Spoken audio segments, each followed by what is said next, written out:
Bugun men sizlarga avgust oyidan boshlab kuchga kiradigan muhim o'zgarishlar haqida aniq va tushunarli qilib aytib beraman. Bu ma'lumot har bir oila, har bir ishchi, nafaqaxo'r, tadbirkor, talaba, subsidiya yoki ijtimoiy yordam kutayotgan fuqaroga bevosita tegishli bo'lishi mumkin. Chunki hukumat tomonidan qabul qilingan yangi tartiblar oddiy odamning hujjat topshirishi, pul olishi, navbat kutishi, ariza yozishi, qarzdorlikni tekshirishi va davlat xizmatlaridan foydalanishga ta'sir qiladi. Men bu mavzuni shunchaki umumiy gaplar bilan emas, amaliy tomondan tushuntiraman. Avval qanday edi? Endi nima o'zgaryapti? Kimlar yutadi? Kimlar ehtiyot bo'lishi kerak? Qaysi joyda odamlar eng ko'p xato qiladi? Va siz hozirroq nima qilishingiz kerak? Videoni oxirigacha ko'ring, chunki ayniqsa hujjat, muddat, ariza va to'lov masalalarida bitta kichik xato ham odamni bir necha oy sarson qilishi mumkin. Kanalga hozirroq obuna bo'ling, videoga like bosing. Chunki men bunday muhim yangiliklarni oddiy tilda tahlil qilib berishda davom etaman. Avval ko'pchilik davlat xizmatlaridan foydalanayotganda bir muammoga duch kelardi. Qaysi idoraga borish kerak? Qaysi hujjat kerak? Ariza qayerda ko'riladi? Nega rad javobi keldi? Pul qachon tushadi? Qaror qachondan amal qiladi? degan savollarga aniq javob topish qiyin edi. Masalan, bir fuqaro subsidiya olish uchun mahallaga borardi, keyin tuman bo'limiga yuborilardi, undan keyin bankdan yana elektron tizimga yo'naltirilardi. Natijada odam vaqtini ham, yo'l xarajatini ham, asabini ham yo'qotardi. Endi avgust oyidan boshlab asosiy e'tibor jarayonlarni soddalashtirish, elektron ma'lumotlar almashinuvini kuchaytirish, ortiqcha ma'lumotnoma talab qilmaslik. Ayrim to'lov va imtiyozlarni aniq mezonlar asosida belgilashga qaratilmoqda. Men buni shunday tushuntiraman. Davlat sizdan ilgari talab qilgan ayrim ma'lumotlarni endi o'zi bazalardan tekshirish kerak. Ya'ni sizda pasport ma'lumoti, doimiy yashash joyi, ish joyi, pensiya holati, soliq qarzdorligi yoki ijtimoiy himoya reyestridagi ma'lumot bo'lsa, idoralar buni ichki tizim orqali ko'ra olishi kerak. Lekin bu yerda juda muhim nuqta bor. Tizim soddalashdi degani fuqaro umuman hech narsa qilmaydi degani emas. Aksincha, siz o'zingiz haqingizdagi ma'lumotlar to'g'ri kiritilganmi? Telefon raqamingiz sizning nomingizdami? Bank kartangiz faolmi? Kadastr, nikoh, farzandlar, ish staji, daromad. Nogironlik yoki pensiya ma'lumotlari bazada to'g'ri turibdimi? Shularni tekshirishingiz kerak. Chunki yangi tartibda qator ko'pincha elektron ma'lumotlarga qarab chiqariladi. Elektron bazada xato bo'lsa, siz haq bo'lsangiz ham tizim sizni rad etishi mumkin. Birinchi o'zgarish shuki, ayrim ariza va murojaatlar bo'yicha javob berish muddati aniqroq nazorat qilinadi. Oldin odam ariza topshirib, javobni kutib yurardi.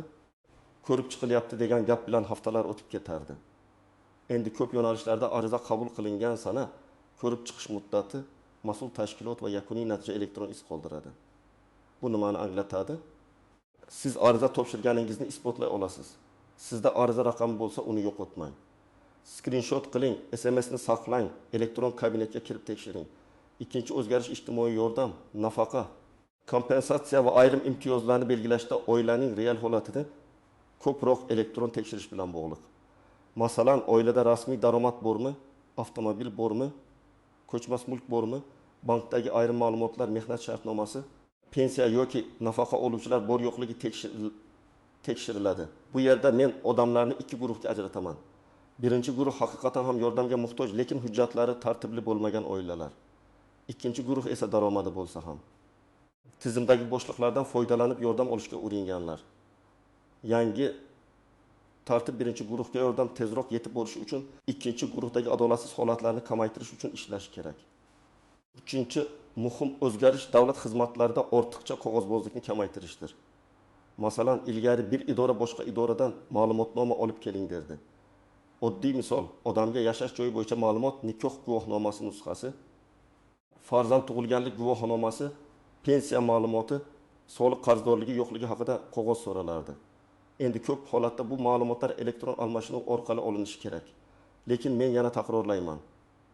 Agar bazada familiyangiz bir joyda eski, boshqa joyda yangi yozilgan bo'lsa, pasport almashtirgandan keyin ma'lumot yangilanmagan bo'lsa yoki farzandingiz ma'lumoti tizimda ko'rinmasa, jarayon to'xtab qoladi. 4-o'zgarish to'lov intizomi bilan bog'liq. Kommunal xizmat, soliq, jarima, kredit, aliment, ijro hujjatlari bo'yicha qarzdorliklar ayrim davlat xizmatlarida ko'rinib qolishi mumkin. Bu har doim ham xizmat berilmaydi degani emas. Keyin qarzdorlik borilmagan.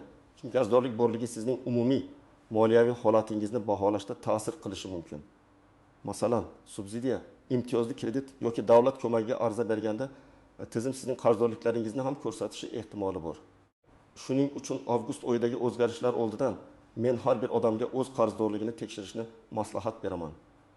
Eng avvalo, nafaqaxo'rlar e'tiborli bo'lishi kerak. Pensiya yoki nafaqa oladigan odamlar bank kartasi muddati tugamaganini, karta bloklanmaganini, yashash manzili o'zgargan bo'lsa, u yangilanganini tekshirish kerak. Masalan, bir pensionerning kartasi iyul oyida muddati tugagan, lekin u buni sezmagan. Avgustda pul tushishi kerak bo'lgan paytda to'lov kechikadi. Odam pensiyani kamaytirishdi deb o'ylaydi. Aslida muammo kartada bo'ladi. Shuning uchun bankka boring yoki bank ilovasidan kartaning amal qilish muddatini tekshiring. Ikkinchi guruh kam ta'minlangan oilalar va bolalar nafaqasi oluvchilar.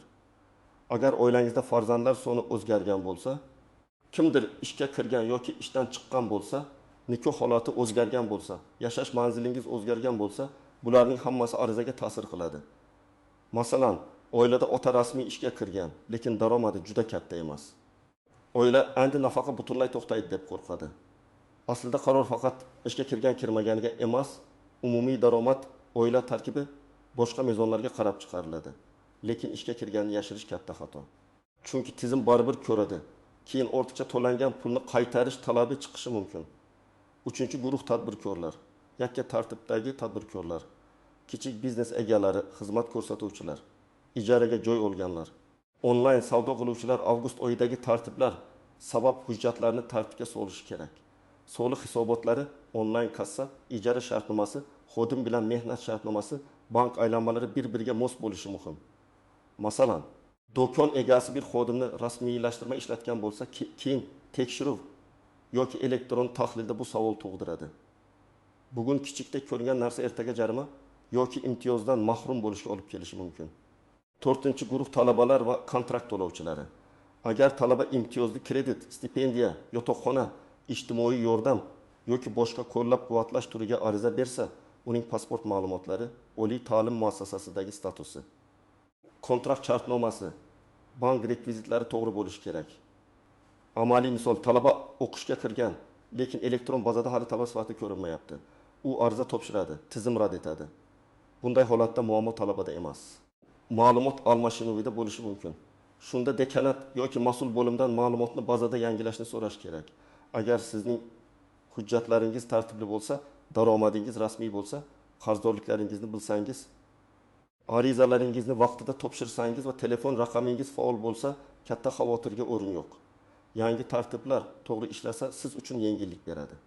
Masalan, ilgari bitta ma'lumotnoma uchun 3 marta idoraga borgan bo'lsangiz, endi bu ma'lumot elektron olinadi. Ilgari navbatda turib vaqt yo'qotgan bo'lsangiz, endi arizani onlayn yuborish imkoniyati bo'ladi. Ilgari javob qachon chiqishini bilmagan bo'lsangiz, endi ariza holatini kuzatish mumkin. Lekin xavotir olmaslik beparvo bo'lish degani emas. Men har doim aytaman. Davlat tizimlari raqamlashtirilgani sari fuqarodan ham tartib talab qilinadi. Telefon raqamingiz boshqa odam nomida bo'lsa, SMS boshqa joyga ketadi. Bank kartangiz yopilgan bo'lsa, pul qaytadi.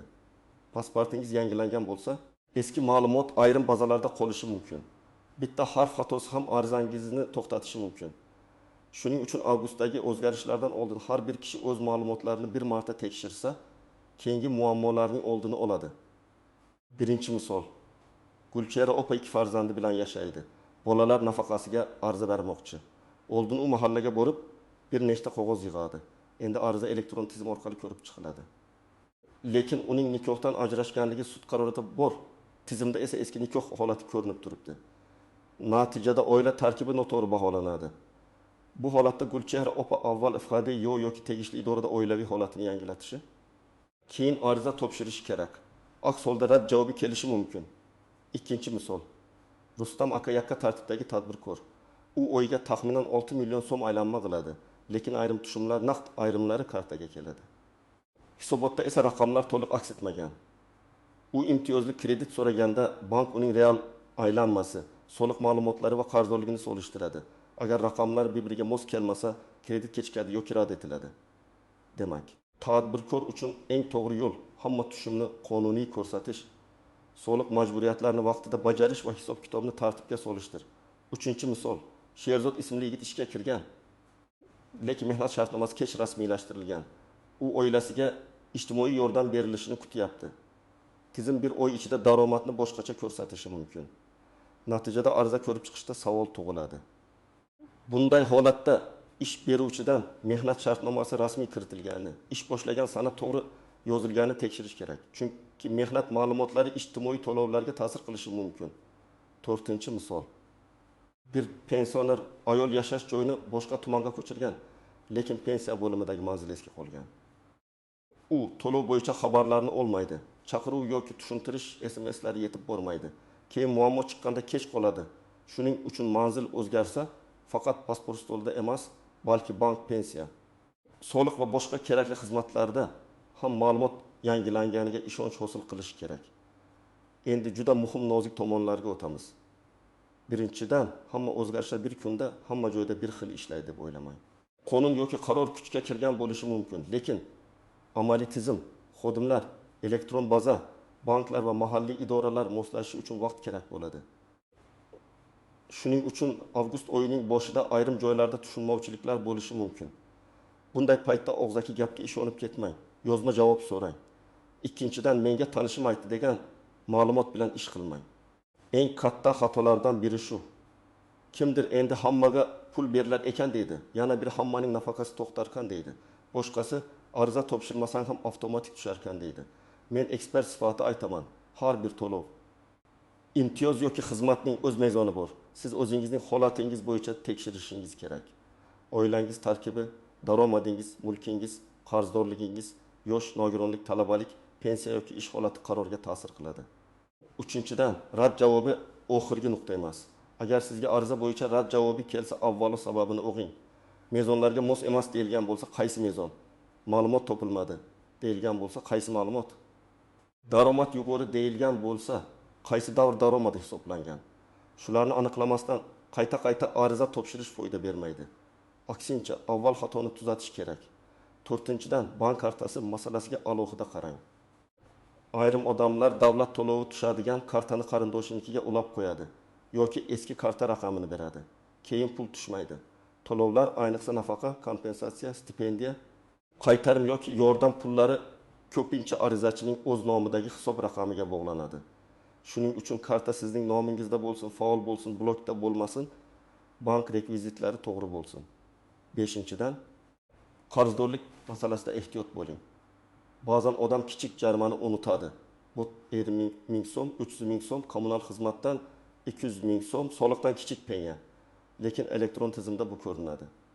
Hamma holatda ham bu sizni xizmatdan mahrum qilmaydi. Ammo ayrim jarayonlarda qo'shimcha tekshiruvga sabab bo'ladi. Ayniqsa imtiyozli kredit, subsidiya, davlat xaridi, litsenziya, tadbirkorlik ruxsatnomalari, ijro hujjatlari bilan bog'liq ishlarda qarzdorlikni oldindan yopgan ma'qul. Endi nima qilish kerakligini aniq aytaman. Birinchi qadam, shaxsiy ma'lumotlaringizni tekshiring. Pasport yoki ID karta ma'lumotlari, doimiy yashash manzili, telefon raqami, oilaviy holat, farzandlar ma'lumoti, bank kartasi va ish joyingiz bo'yicha ma'lumotlar to'g'ri bo'lishi kerak. Buni Davlat xizmatlari markazi, yagona interaktiv davlat xizmatlari portali, tegishli bank ilovasi, soliq ilovasi yoki mahalla orqali aniqlashingiz mumkin. Ikkinchi qadam, qarzdorliklaringizni ko'rib chiqing. Soliq qarzi, kommunal to'lov, yo'l harakati jarimasi, ijro hujjati, aliment, kredit bo'yicha kechikish, tadbirkorlik hisoboti bo'yicha majburiyatlar bor yo'qligini tekshiring. Agar qarzdorlik bo'lsa, imkon qadar yopib qo'ying yoki kamida uning sababini aniqlang. Chunki ko'p odam muammoga pul yo'qligidan emas, qarzdorlik borligini bilmaganidan tushib qoladi. 3-qadam, ariza topshirishda hujjatlarni oldindan tayyorlang. Sizga odatda shaxsni tasdiqlovchi hujjat, ariza, bank rekvizitlari, oilaviy holatga oid hujjatlar, farzandlar ma'lumoti, daromadga oid ma'lumot, nogironlik yoki pensiya hujjati, tadbirkorlik bo'lsa ro'yxatdan o'tganlik ma'lumotlari kerak bo'lishi mumkin. Har bir holatda ro'yxat farq qiladi, lekin asosiy prinsip bitta. Ma'lumot aniq, yangilangan va bir-biriga mos bo'lsin. 4-qadam. Ariza topshirganingizni isbotlovchi raqamni saqlang. Agar davlat xizmatlari markaziga borsangiz, qabul qilingan ariza kvitantsiyasini oling. Agar onlayn topshirsangiz, ariza raqamini yozib qo'ying, skrinshot qiling. Agar mahalla yoki boshqa idoraga murojaat qilsangiz, og'zaki gap bilan cheklanib qolmang. Arizam qabul qilindimi, raqami bormi, javob muddati qachon deb so'rang. 5-qadam. Rad javobi kelsa, darrov tushkunlikka tushmang. Men tavsiya qiladigan tartib shunday. Avval rad sababini o'qing, keyin qaysi ma'lumot xato yoki yetishmayotganini aniqlang. Keyin o'sha idoraga yozma yoki elektron murojaat qiling. Keyin ma'lumot tuzatilgach, qayta ariza topshiring. Agar siz haqingizda noto'g'ri ma'lumot tufayli rad etilgan bo'lsa, tuzatish talab qilishga haqqingiz bor. 6-qadam. Keksalar va internetdan foydalana olmaydigan yaqinlaringizga yordam bering. Uyda ota-onangiz, buvi-bobongiz, nogironligi bor qarindoshingiz, yolg'iz yashaydigan qo'shningiz bo'lsa, ularning kartasi, pasporti, telefon raqami, pensiya ma'lumoti, manzili to'g'riligini tekshirishga yordam bering. Ko'pincha eng muhtoj odam aynan texnik sabab bilan pulini vaqtida ololmay qoladi. 7-qadam. Shubhali vositachilardan ehtiyot bo'ling. Kimdir men arizangizni tez chiqarib beraman, pul tushirib beraman, bazani to'g'rilab beraman desa, pul bermang. Davlat xizmatlari rasmiy tartibda ko'rsatiladi. Agar kimdir sizdan karta paroli, SMS kod, shaxsiy kabinet paroli, bank ilovasi kodi yoki plastik karta ma'lumotlarini so'rasa, bu juda xavfli. Hech qachon SMS kodni begona odamga bermang. 8-qadam. Ma'lumotni rasmiy manbadan tekshiring. Qarorlar, tartiblar, imtiyozlar bo'yicha rasmiy saytlar, davlat xizmatlari portali, vazirlik va hokimliklarning e'lonlari, banklarning rasmiy xabarlari asos bo'lishi kerak. Ijtimoiy tarmoqlardagi qisqa xabarlar esa ko'pincha to'liq bo'lmaydi. Bitta jumla odamni noto'g'ri xulosa chiqarishga majbur qilishi mumkin. Shuning uchun men har doim aytaman, sarlavhaga emas, tartibning o'ziga qarang. Agar sizda muammo chiqsa, murojaat matni sodda bo'lsin. Masalan, men falon sanada falon turdagi ariza topshirdim. Ariza raqami falon. Menga rad javobi keldi yoki javob berilmadi. Rad sababini batafsil tushuntirishni, ma'lumotlarini tekshirishni va qonuniy asosini ko'rsatishni so'rayman deb yozing. Murojaatda ism, familiya, pasport ma'lumoti, telefon raqami, manzil ariza raqami va muammoning qisqa bayoni bo'lishi kerak. Agar muammo ijtimoiy yordam bo'yicha bo'lsa, mahalla. Ijtimoiy himoya organlari yoki davlat xizmatlari markaziga murojaat qiling. Agar pensiya bo'yicha bo'lsa, pensiya jamg'armasi bo'limi yoki tegishli elektron xizmatlardan foydalaning. Agar bank kartasi yoki to'lov tushishi bo'yicha bo'lsa, avval bankdan hisob holatini tekshiring, keyin to'lovni yuborgan tashkilotga murojaat qiling. Agar soliq yoki tadbirkorlik bo'yicha bo'lsa, soliq organlari va shaxsiy kabinetdagi ma'lumotlarni solishtiring. Agar kadastr, mulk yoki manzil bo'yicha xato bo'lsa, kadastr va migratsiya bilan bog'liq ma'lumotlarni yangilang. Eng muhim qo'ydi. Bir idora biz bilmaymiz desa, ikkinchisiga og'zaki yugurib ketmang. Yozma iz qoldiring. Elektron murojaat qiling. Ariza raqamini oling, javob muddatini biling. Shunda sizning qo'lingizda dalil bo'ladi. Dalilsiz odam ko'p yuradi. Dalil bilan esa masala tezroq joyiga tushadi. Avgust oyidagi o'zgarishlarning asosiy mazmuni shuki, davlat xizmatlari, ijtimoiy to'lovlar, arizalar, qarzdorlik va ma'lumot almashinuvi yanada tartibli va elektron nazoratga o'tmoqda. Bu halol, hujjati joyida, ma'lumoti to'g'ri fuqarolar uchun qulaylik beradi. Lekin ma'lumotida xato bor, kartasi eskirgan, manzili yangilanmagan, qarzdorligini bilmaydigan yoki arizani shoshilib topshiradigan odamlar uchun muammo tug'dirishi mumkin. Men sizga tavsiya qilaman, bugunoq pasport ma'lumotlaringizni, bank kartangizni, qarzdorliklaringizni, oilaviy holatingizni, daromad va ish joyingiz bo'yicha ma'lumotlarni tekshiring. Ariza topshirsangiz, raqamini saqlang. Rad javobi kelsa, sababini talab qiling. Hech kimga SMS kod bermang. Shubhali vositachilarga pul bermang. Rasmiy manbadan tekshiring. Sizningcha bu o'zgarishlar oddiy odamlar uchun yengillik beradimi yoki hali ham joylarda tushunmovchiliklar ko'p bo'ladimi? Fikringizni izohlarda yozib qoldiring. Videoga like bosing, kanalga obuna bo'ling va yaqinlaringizga ham yuboring.